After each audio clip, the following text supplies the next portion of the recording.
আর সেই বিপদ থেকে কি করে বেরোবো সেটা বুঝতে পারছিলাম না। আর আমাকে তাড়াহুড়ো করে কাউকে কিছু না জানিয়ে শিলিগুড়ি ছুটে যেতে হবে। কি হয়েছে? কি বিপদে পড়েছো তুমি? বলবো বৌদি, আজ আমি কিচ্ছু লুকোবো না, সবটা বলবো। শিলিগুড়ি যাওয়ার পর যা যা হলো, তারপর আর আমার পক্ষে কন্ট্যাক্ট করা সম্ভব হয়নি বৌদি। আমার এক বন্ধু আছে, অনেক দিনের বন্ধু, খুব ভালো বন্ধু, আমার আত্মীয়র সমান, আমার সাথে বহুদিনের হৃদ্যতা। কে বলতো আত্মীয়ের সমান বন্ধু, এতদিনের হৃদ্যতা? আমি তো ঠিক চিনতে পারছি না। কে? পারবে না দাদা, রঘুবীর। কতদিনই বা দেশে ছিল, সারা জীবনই তো বাইরে বাইরে কাটিয়েছে। হ্যাঁ বুঝলাম তোমার বন্ধু রঘুবীর, কিন্তু তাই বলে তুই এইভাবে পালিয়ে পালিয়ে বেড়াচ্ছিলে কেন? পালিয়ে পালিয়ে বেড়াচ্ছি না বৌদি, ছুটে বেড়াচ্ছিলাম। মানে? ওর কপালটাই খারাপ জানো দাদা। বিদেশে ব্যবসা করতো, সেখানেও মন্দা। তারপর অনেক স্ট্রাগলের পর দেশে ফিরে এলো। যতটুকু পুঁজি জমিয়েছিল ভাবলো এখানে এসে ব্যবসা করবে, হঠাৎ জানতে পারলো ক্যান্সার। হ্যাঁ, খবরটা পাওয়ার পর এত ডিস্টার্বড হয়ে গেছিলাম যে কাজে মনই দিতে পারছিলাম না। তার উপর ট্রিটমেন্ট, কেমো, অনেক খরচা দাদা, অনেক। এই খরচাগুলো জোগাড় করতেই এদিক ওদিক ছুটে বেরিয়েছি। যেখান থেকে যা ডোনেশন পাওয়া যায় সব জোগাড় করার চেষ্টা করছি। বুঝতে পারছি তোমার মনের অবস্থা ঠাকুরপো, কিন্তু আমাদেরকে বলতে পারতে, আমরা তোমাকে কিছু হেল্প করতে পারতাম। ভেবেছিলাম নিজে যতটুকু হাঁটা যায় নিজে দেখি হেঁটে, না পারলে তো তোমরা আছোই। আর আমার কিছু বন্ধু বান্ধব আছে, তারা কিছু টাকা জোগাড় করেছে, সেটাই ওকে দিতে শিলিগুড়ি গিয়েছিলাম। আমাকে হঠাৎ করেই যেতে হয় শিলিগুড়ি। হ্যাঁ, নিশ্চয়ই আর্জেন্টলি টাকার দরকার পড়েছিল। হ্যাঁ আজ ওরকমই হয়েছিল। আর ওখানে গিয়ে ওকে দেখার পর। ঠিক আছে ঠিক আছে, আর বলতে হবে না। বুঝতে পারছি রে, এত কাছের একজন বন্ধুকে এই অবস্থায় দেখলে মনটা যে কি হয়। হ্যাঁ দাদা, আমি পারিনি দাদা, আমি পারিনি ফোন করতে বা তোমাদের খবর দিতে। আমার মাথা থেকে সব কিছু বেরিয়ে গেছিল। আর তার উপর ফোনটাও যে কখন সুইচ অফ হয়ে গেছে আমি খেয়ালই করিনি।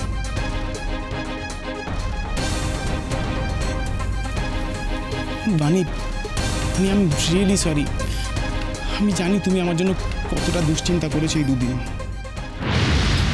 নেভার মাইন্ড ঠাকুরপো, ঠিক আছে। তুমি তো আমাদেরকে পুরো ব্যাপারটাই বললে। তুমি এক কাজ করো, তুমি ওপরে যাও, রেস্ট নাও, অনেকটা ট্রাভেল করে এসেছো, যাও। না বৌদি, আমি ভাবছি একবার আউটলেটে যাব। বললাম তো, আজ তুমি কোথাও বেরোবে না, বাড়িতে থাকবে। যাও, রেস্ট নাও। আমি বরং তোমার জন্য খাবার পাঠাচ্ছি, যাও। বৌদি, তুমি তো জানো কিরকম কাজের প্রেশার আছে। আজকে আউটলেটে না গেলেই নয়, তার উপর দুদিনের গ্যাপ হয়ে গেল। আমি একবার আউটলেটে। বিনয়, আমার কথাতে কিছু মনে করিস না রে। আমি তো তখনও বুঝতে পারিনি যে আমার ভাইটা এত বড়, এত ভালো একটা কাজে গেছে। Really proud of you. সত্যি তোর জন্য গর্বে আমার বুকটা ভরে উঠছে রে। বাবা একদম ঠিক বলেছে কাকামণি।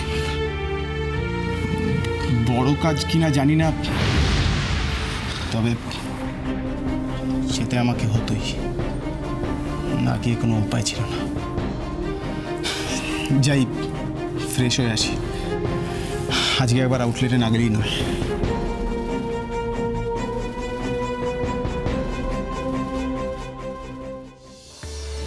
বানি, আজ আর ছেলেটাকে কিছু বলিস না, ওকে রেস্ট নিতে দে। আর পারলে একটু ইমোশনালি সাপোর্ট করার চেষ্টা করিস। কেন?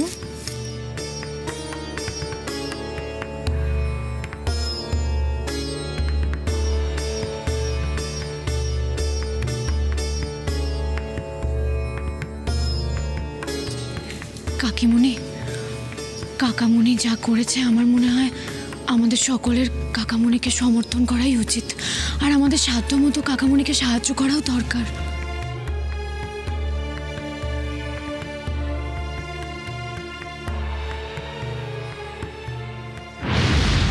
কে এই বন্ধু রঘুবীর, যাকে আমি কোনোদিনও দেখিনি, নামও তো শুনিনি? অথচ সে ওর এত কাছের বন্ধু। হ্যাঁ ফটিক, তুই কি বলছিস রে? তুই কি পাগল হলি নাকি রে? তুই কি বলছিস? তুই তুই তুই তুই গিয়ে কাকাকে বলবি? আচ্ছা আচ্ছা, আমার একটা কথা জবাব দে। আজ পর্যন্ত তোর এই কাকি তোকে কি কিছু দেয়নি বল?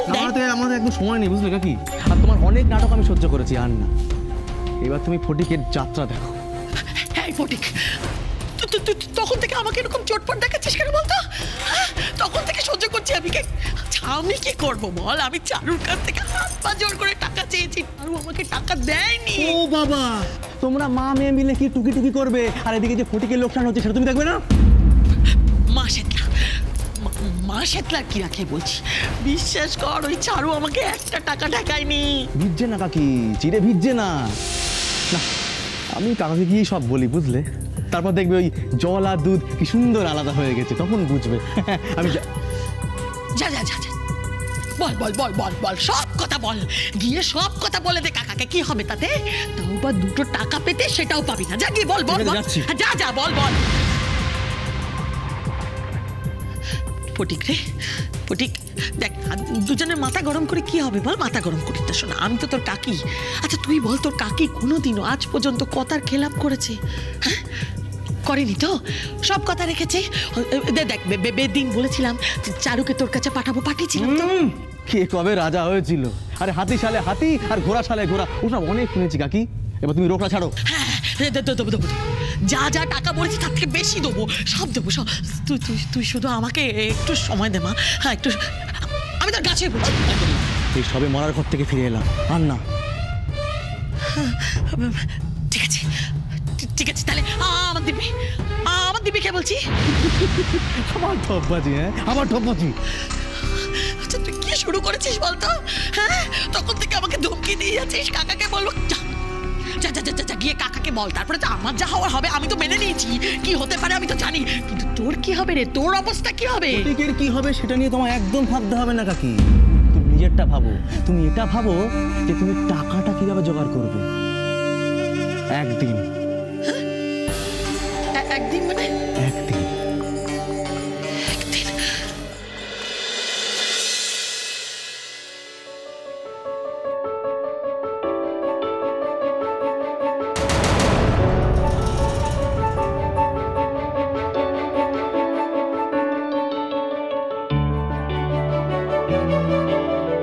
চুমকি, চুমকি, হলো তোমার? আর দেরি করলে কিন্তু ওদের অফিস বন্ধ হয়ে যাবে।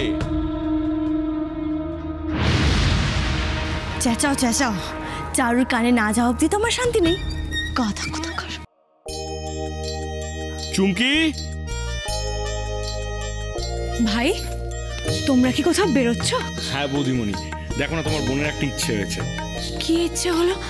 ও ওই বড়দিনের সাজ দেখতে যাবে। কি কি যেন রাস্তাটা? স্ট্রিট? না না, ওখানে যাচ্ছি না।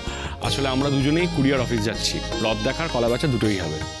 কুরিয়ার অফিস মানে তো যেখানে চিঠি পাঠানো হয়, সেখানে চুমকির কি কাজ? চুমকির খুব ইচ্ছে মাধবপুরে মাকে একটা শাড়ি পাঠাবে, আর সেটাই কুরিয়ার করতে যাব। আর কি করে কুরিয়ার করে সেটা ওর খুব শেখার ইচ্ছে, তাই নিয়ে যাচ্ছি। চুমকি মাকে শাড়ি পাঠাবে? হ্যাঁ, তাও আবার একটা পুরনো শাড়ি। আলমারি থেকে শাড়িটা বার করে বললো এটাই নাকি পাঠাবে। ভাবো, আমি বললাম যে নতুন একটা শাড়ি কিনে পাঠাও, কিন্তু চুমকি এত লজিক দিল আমি আর কিছু বললাম না। পুরনো শাড়ি কুরিয়ার করে মাকে মাধবপুরে পাঠাচ্ছে? আচ্ছা বৌদিমণি শোনো না। হ্যাঁ হ্যাঁ ভাই। যদি কিছু মনে না করো, একবার চুমকিকে ডেকে দেবে। এমনিতে অনেক দেরি হয়ে যাচ্ছে, আর ওদের অফিসটা টাইমলি বন্ধ হয়ে যায়। হ্যাঁ ভাই যাচ্ছি। আচ্ছা বৌদিমণি শোনো না, বলছি এই খামটা একটু চুমকিকে দিয়ে দিও, আর বলো শাড়িটার মধ্যে ভরে ফেলতে, তাহলে ওখানে গিয়ে স্ট্যাম্প দিয়ে পোস্টটা করে দেওয়া যাবে।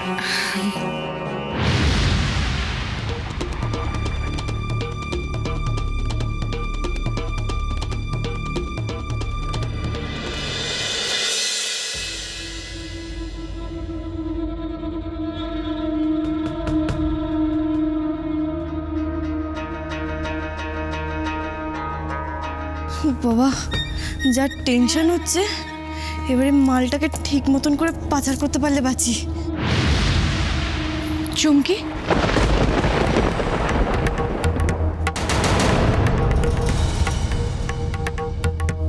তুই না নাকি মাকে শাড়ি পাঠাচ্ছিস? হ্যাঁ পাঠাচ্ছি তো। কেন রে চারু? না, তুই হঠাৎ মাকে শাড়ি পাঠাচ্ছিস তাই। কেন, তাতে কি হলো? আমি মাকে আমার ইচ্ছে মতন একটা শাড়ি পাঠাতে পারি না নাকি? ও মা, তা কেন পারবি না? আচ্ছা দেখা না চুমকি, কোন শাড়িটা পাঠাচ্ছিস? কি হলো, দাঁড়িয়ে আছিস কেন? দেখা না কোন শাড়িটা। কেন, তোকে দেখাতেই হবে? তোকে না দেখিয়ে আমি মাকে শাড়ি পাঠাতে পারবো না? চুমকি, তুই এরকম ভাবে কেন বলছিস? আমি তো শুধু একবার শাড়িটা দেখতেই চেয়েছিলাম।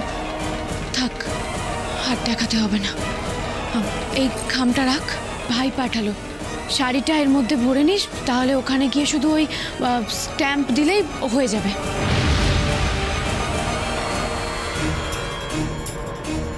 ঠিক আছে, আমি ভরে নেব, তুই যা।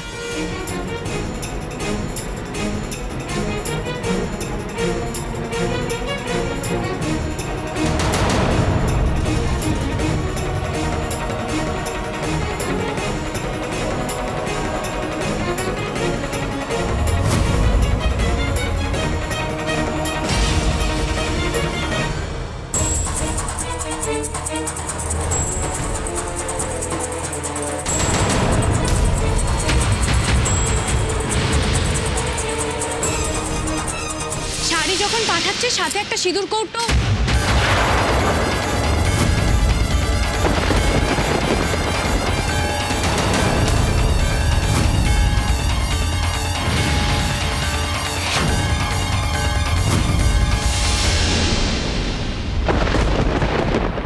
চারু, চারু তুই কি করছিস? ছাড় চারু আমাকে, ছাড় চারু, তুই এসব কেন করছিস? চারু, সবাইকে সবকিছু বলে দিই, তোর কি হবে? হ্যাঁ, আজ আমি আর চুপ করে থাকবো না চুমকি, আর একটা কথাও বলবি না তুই।